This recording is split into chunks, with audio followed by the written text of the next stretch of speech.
super random video YouTube suggested to me today, guys. This one is called The Irish, which is me and my beautiful flags here, Ireland flags, versus the KKK, the Klux Klan. This one's called A Forgotten American Clash. I don't know what this is about. Apparently, what I'm guessing is that the Irish, when they went to America, they had to fight the KKK in some open arena because they were taking over different villages and towns and cities. This one should be insane, guys. So drop a comment down below if you're American, if you're Irish. Let's all band together to get rid of the KKK, guys. Let's go. Imagine desperate families fleeing starvation in Ireland, crossing the Atlantic in hopes of survival, only to arrive in America and face more hostility than they ever anticipated. From the moment they stepped foot on American soil, Irish immigrants found themselves branded as foreigners. They were poor, Catholic, and clung tightly to their heritage, a combination that many Americans found unacceptable. Instead of opportunity, they were met with scorn and signs reading, "No Irish need apply." Yep. Yet That's really famous, guys. A famous quote we have here in Ireland is, "No blacks, no dogs, no Irish." So we were actually lower than the dogs, guys. It was unbelievable. We went when the Irish people went to the US, and we didn't ask for handouts. We didn't get any handouts, actually. We had to work and grind for everything that we ever got, the Irish people. But whenever we went to the USA, we basically were less worthy than the dogs. It was unbelievable. the Irish did not back down. They clung to their faith, their culture, and each other, determined to make a life in America. But as their numbers grew, so did the hostility.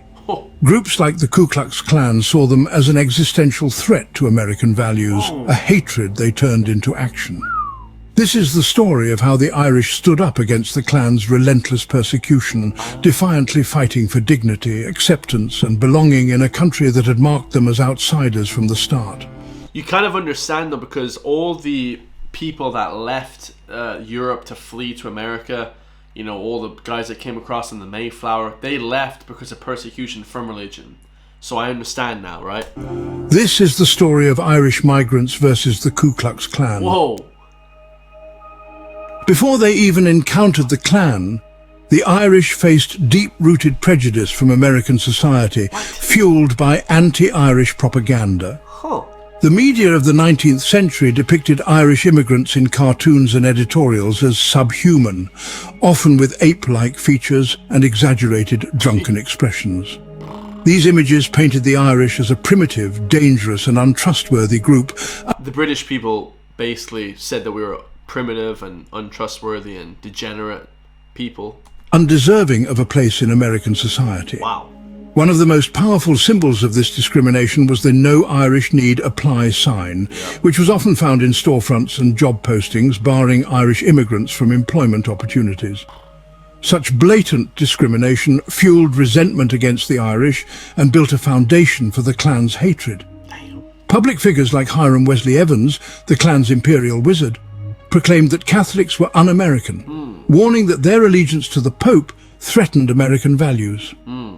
For many Irish Americans today, stories of their ancestors facing these signs and symbols of hate are part of their heritage, handed down as reminders of the hardship their families endured. The prejudice was so severe that some Irish families who arrived generations later could still recall stories of slurs, scorn, and isolation, an inherited memory of a struggle to be seen as equals. The Ku Klux Klan originally rose from the ashes of the Civil War to target newly freed black Americans.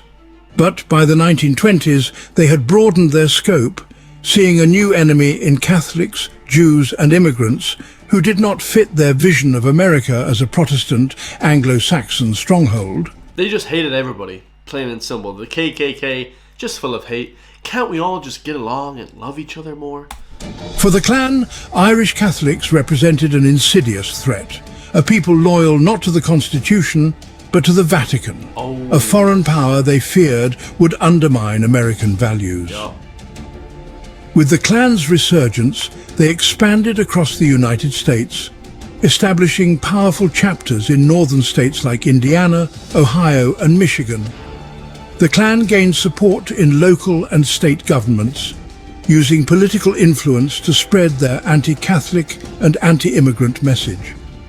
In Indiana, D.C. Stevenson, who controlled the state's Republican Party, represented the height of Klan power in politics. His reach was so broad that Klan members sat on judicial benches and even held police ranks, creating a landscape where fear and prejudice were sanctioned by those in authority. Wow. Prominent figures like William Gibbs McAdoo, a well-known politician backed by the Klan, argued that Catholics could not be trusted, viewing them as un-American and fundamentally different. Jeez. Inflammatory pamphlets and speeches circulated widely, urging Protestants to see the Irish as a cultural and moral danger. These sentiments were reflected in the Klan's actions and reinforced by its powerful allies, who painted the Irish as anti-American for their faith, despite their own longing to belong. Wow.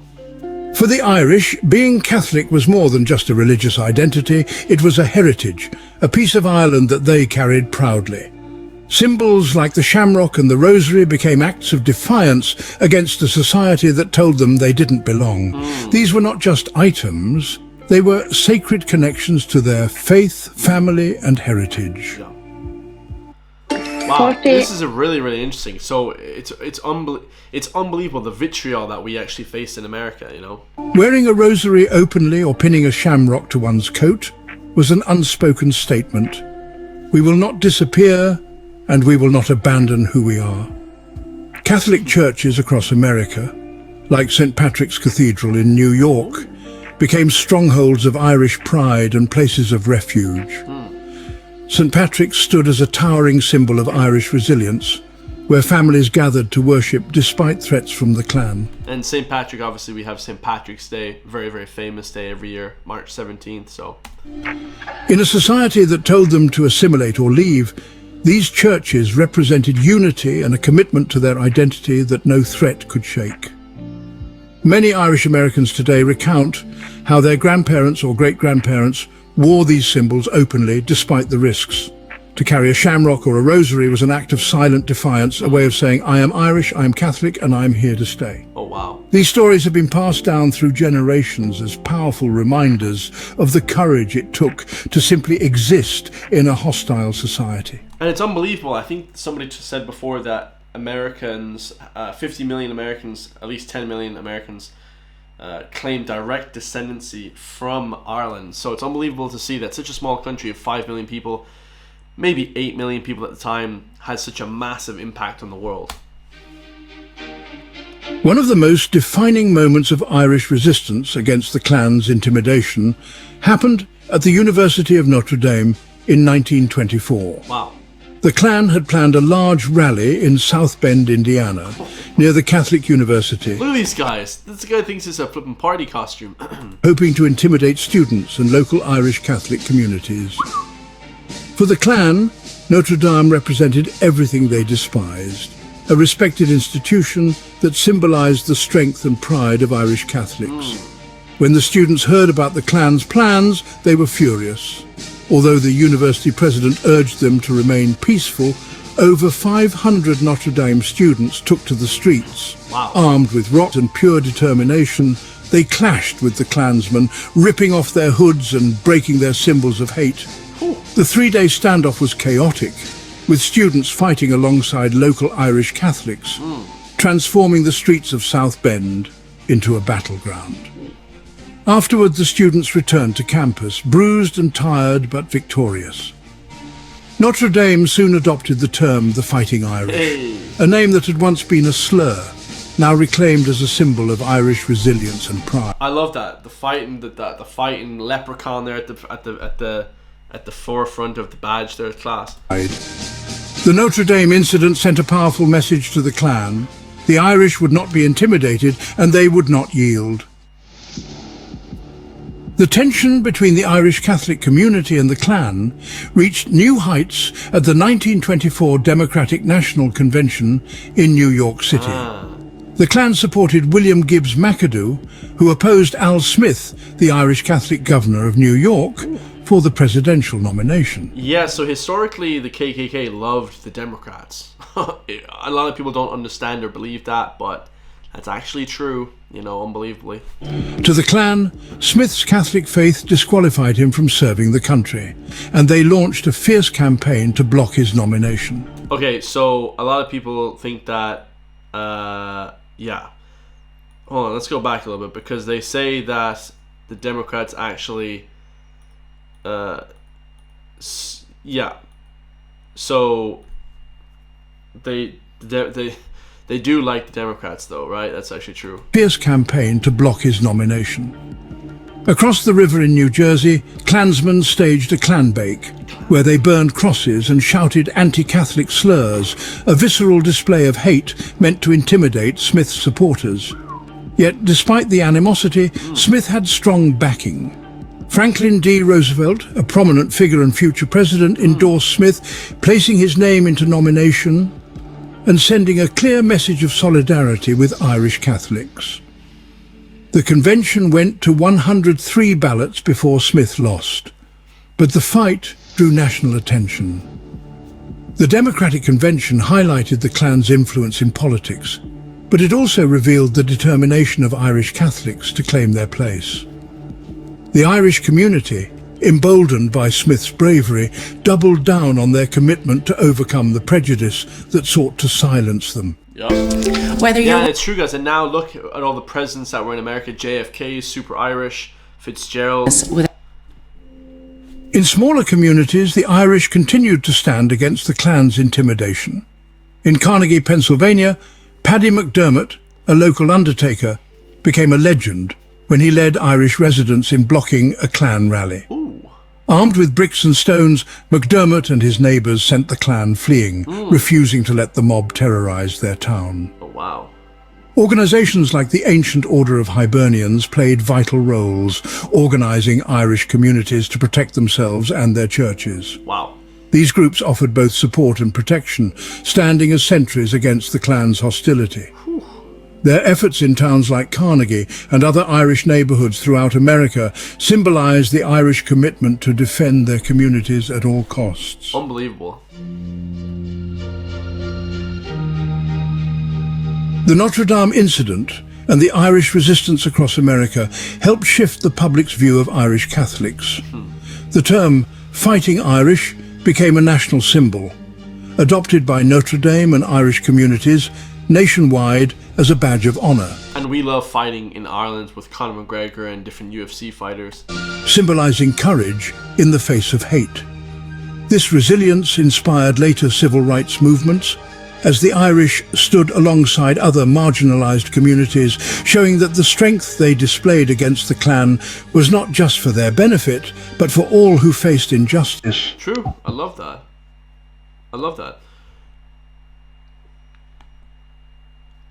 When it shows that true belonging Very cool, guys. isn't given, it's earned. Yeah. And in America, the Irish proved that they belonged not by yielding, but by standing tall. Yeah, you can relate to the black community as well in America. So these different communities, the black community, the African community, the Irish community, it's beautiful.